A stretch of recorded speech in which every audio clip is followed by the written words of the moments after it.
할렐루야. 이 아침에 주님의 은혜가 함께하는 귀한 삶이 되시고 오늘 하루도 주님과 동행하는 거룩하고 복된 삶이 되시기를 바랍니다.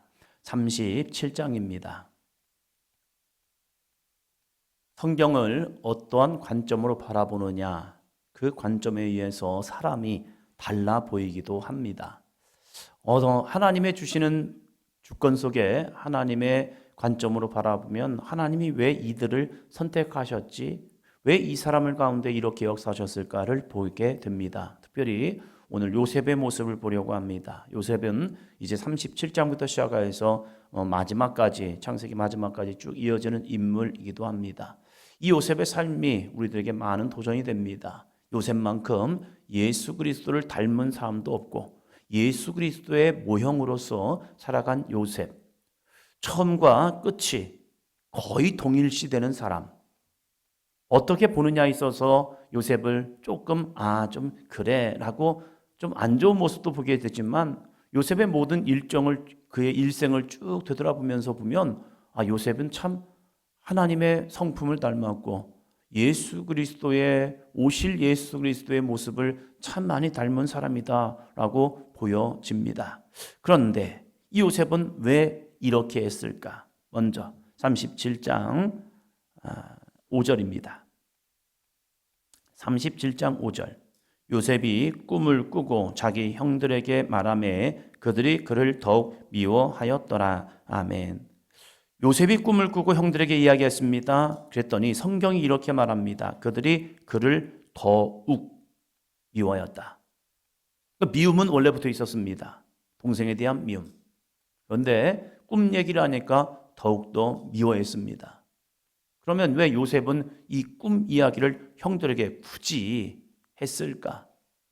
요셉을 보면 요셉은 아버지의 사랑을 어쩌면 독차지한 편애를 받았던 요셉 아닙니까? 위에 형들이 10명 있음에도 불구하고 아버지는 그가 17살, 그러면 성인이 된 겁니다. 성인이 된 이 17살 이 아들에게 채색 옷을 입혔다라고 말합니다. 왜요? 그를 더 사랑하였기 때문에. 성인이 된 이 아들에게 채색 옷을 입혔다. 그것은 야곱이 요셉을 이 가정의 장자로서, 영적 장자로서 이 가정을 이끌 지도자로서 세워주고 있다는 사실입니다. 그러니까 형들 입장에서는 굉장히 기분이 나쁘죠. 그러면 요셉은 자기가 이렇게 세움받음에 있어서 우쭐대는 사람일까? 그는 분위기 파악을 잘 못하는 사람일까? 그래서 생뚱맞게 형들이 자기를 싫어하는 걸 알면도 불구하고 굳이 이러한 이야기를 하는 사람일까? 우리도 그렇잖아요. 어떤 사람 분위기 파악 잘 못하는 사람이 있어요. 그러면서 자기만 잘났다고 막 하는 사람, 그 사람을 사람들은 싫어합니다. 특별히 또 말 많은 사람 싫어하죠. 자기 말만 쭉 하는 사람. 그럼 요셉이 그런 사람이야 이거죠. 이 요셉은 분위기 파악 못하고 자기 감정대로 말을 막 쏟아내는 사람, 그 사람 아닙니다. 요셉이 이집트의 삶을 보면요, 그는 옳고 그름에 대한 분명한 기준이 있는 사람입니다. 또한 자기가 좀 억울하더라도 그 억울함 속에서 자신의 억울함을 막 사람들한테 이야기하고 다니는 그런 사람도 아닙니다. 그는 주변을 살필 줄 아는 사람입니다. 형들의 분위기도 살폈을 겁니다. 왜 그는 주변을 살피는 사람입니까? 그가 옥에 갇혔을 때에 술 맡은 관원장과 떡 맡은 관원장이 왔을 때에 그들의 안색이 안 좋은 걸 봅니다. 그리고 그에게 물어봅니다. 왜 이렇게 안색이 안 좋으십니까? 그러면서 그들의 말을 잘 들어줍니다. 그러한 요셉의 삶을 쭉 보면요, 요셉이 노예의 삶과 이 감옥에서의 삶을 쭉 보면 그는 분위기 파악 잘합니다. 사람들의 감정도 잘 살펴줍니다. 그런데 그가 왜 굳이 형들이 그렇게 자기를 싫어함에도 불구하고 왜 자기의 꿈을 이야기하였을까? 거기에 대한 궁금함이 좀 우리는 바라봐야 하죠.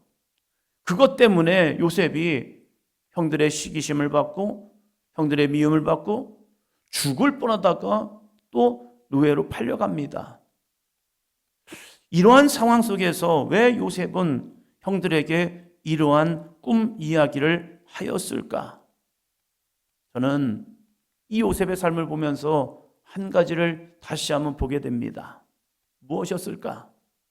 그는 사람의 눈치보다 하나님의 감동에 먼저 수긍할 수 있는 사람이었다는 겁니다. 나이 많은 형들 왜 눈치 안 받겠습니까? 평소에도 형들은 구박했을 거예요. 10명의 형들입니다. 좋은 형들도 있겠지만 기질과 성향이 안 좋은 형들도 있잖아요. 시몬 보세요. 얼마나 혈기가 있는데요. 자기 누이를 강간했다고 한 마을 사람들을 싸그리 죽여버립니다. 유다와 레위와 함께. 그러한 기질의 형, 그거 왜 모르겠습니까? 어떤 형은 그래 요셉아 괜찮아 하면서 잘 보살펴 준 놈이 있겠지만 어떤 형들은 구박하면서 아이 저 어린 것이 하면서 늘 구박하는 형들도 있었을 거예요. 그러한 모습 속에서 살아가는 요셉이 왜 형들에게 굳이 말해봤자 뻔히 욕먹을 거 아는데 왜 형들에게 이런 말을 했을까? 그것도 2번씩이나 합니다. 첫 번째 했을 때 형들이 이렇게 싫어하니까 다음엔 하지 말아야지 라고 했을 거예요. 그러나 한 번 꿈을 꾸었고 그 꿈을 이야기했는데 형들이 싫어하는 모습이 보여요. 얼굴이 붉어지는 모습. 그 모습 속에서 형들이 가만히 있었을까? 어떤 형은 저 철부지 이렇게 얘기했지만 어떤 사람은 또 그러네 하면서 얼마나 구박했을까? 그러면 한 번 그랬으면 하지 말아야죠. 그런데 이 요셉이 꿈을 꾸고 또다시 이야기합니다. 그 이야기를 했을 때 그 아버지의 모습을 이렇게 이야기합니다. 10절 볼까요? 그가 그의 꿈을 아버지와 형들에게 말하매 아버지가 그를 꾸짖고 그에게 이르되 내가 꾼 꿈이 무엇이냐? 나와 내 어머니와 내 형들이 참으로 가서 땅에 엎드려 내게 절하겠느냐? 그의 형들은 시기하되 그의 아버지는 그 말을 간직해 두었더라. 아멘. 그 말을 들었던 이 야곱이 하는 말이 나와 내 어머니와 내 형들이 참으로 가서 땅에 엎드려 내게 절하겠느냐? 네가 그 꿈을 이야기했니? 그 꿈을 우리가 듣고 그러면 나와 내 어머니와 내 형들이 지금 너희 앞에서 땅에 엎드려 절할까? 이 얘기한 거예요. 그리고 나서 야곱이 생각하는 겁니다. 왜요? 야곱도 하나님의 사람이잖아요. 하나님이 주신 거룩한 꿈을 가지고 평생을 살아갔던 야곱. 하나님께서 뭔가 이 요셉에게 말씀하고 있구나 그것을 알았을 거예요. 감지했을 거예요. 그래서 이 야곱은 그 말을 마음에 간직해 두는 겁니다. 형들은 그걸 시기합니다. 그걸 알매도 불구하고 왜 요셉은 이 꿈 얘기를 하였을까? 이게 여러분의 오늘 궁금함이 되어야 합니다. 왜 꿈을 이야기했을까? 저는 이 말씀을 생각하면서 준비하면서 바울의 고백이 보입니다. 갈라디아서 1장 10절에 보면 이렇게 말합니다. 내가 사람들에게 좋게 하랴 하나님께 좋게 하랴 사람들에게 기쁨을 구하랴 내가 지금까지 사람들의 기쁨을 구하였다면 그리스도의 종이 아니니라. 이 요셉은 하나님의 신실한 사람이 되고 싶은 겁니다. 사람들의 눈치에 보면서 사람들에게 기쁨을 주기 위해서 즐거움을 주기 위해서 만족함을 주기 위해서 살아가는 요셉의 모습이 한 번도 없습니다. 바로 앞에서도 그는 하나님을 자랑합니다. 보디발이란 주인집 앞에서도요 그는 하나님을 자랑합니다. 요셉의 삶을 보면 나 자신을 자랑하는 것은 한 번도 없습니다. 내 안에 계신 하나님, 나와 함께 하신 하나님, 나에게 꿈을 해석할 수 있는 능력을 주신 하나님, 모든 것이 하나님이 나에게 하셨습니다. 그 하나님만 자랑하는 요셉이 왜 굳이 형들에게 좋은 말 듣지 않을 걸 뻔히 알매도 불구하고 왜 꿈 얘기를 하였을까? 그 꿈을 꾸고 나서 요셉은 확신한 것 같습니다. 이것은 하나님이 주시는 분명한 계시다. 하나님이 나에게 주신 하나님의 거룩한 응답이다. 이 응답이 어떻게 이루어질지는 모르겠어요. 그러나 이 응답을 고백하고 선포함을 통하여서 장차 하나님이 이렇게 역사하시는구나를 보여주고 싶었던 거예요. 아버지의 말처럼 내 아버지와 어머니가 또한 형들이 나에게 지금 절하는 모습은 아닐 거예요. 그럼에도 불구하고 하나님이 어떻게 내 인생 속에서 개입하시고 역사하실까? 그것이 언제 이루어집니까? 총리가 되었고 형들이 애굽의 총리에게 절을 하는 그 모습 속에서 하나님은 응답하셨다는 거예요. 형들도 깨달았을 겁니다. 형들이 요셉을 죽이려고 했고 형들이 요셉을 팔아버리면서 했던 말이 무엇입니까? 야, 꿈꾸는 자가 오는구나. 그 꿈이 어떻게 이루어진가 보자. 그래요. 그 꿈이 어떻게 이루어진가 보자. 형들은 그 꿈을 무시했고 형들은 그 꿈이 안 이루어질 거야 라고 했지만 요셉은 그 꿈을 내가 이루는 것이 아니라 하나님이 이루신다는 분명한 믿음이 있었다는 사실입니다. 오늘 우리들도 이 하루를 살아가면서 우리의 삶을 살아가면서 사람의 눈치를 보면서 하나님의 기쁨이 되지 못하는 우리의 모습이 있지 않습니까? 우리들이 세상 속에서 그리스도의 빛을 발함에도 불구하고 사람들 눈치 보면서 내가 이 말하면 저 사람이 싫어할까? 내가 저 말을 하면 사람이 싫어할까? 어느 순간부터 한국교회가 사람들의 눈치를 너무 많이 봐요. 세상의 눈치를 너무 많이 봐요. 옳고 그름에 있어서 하나님의 기쁨이 되는 모습이 아니라 이 말하면 사람들이 싫어할 거 아니야. 이렇게 하면 세상 사람들이 우리를 욕할 거 아니야.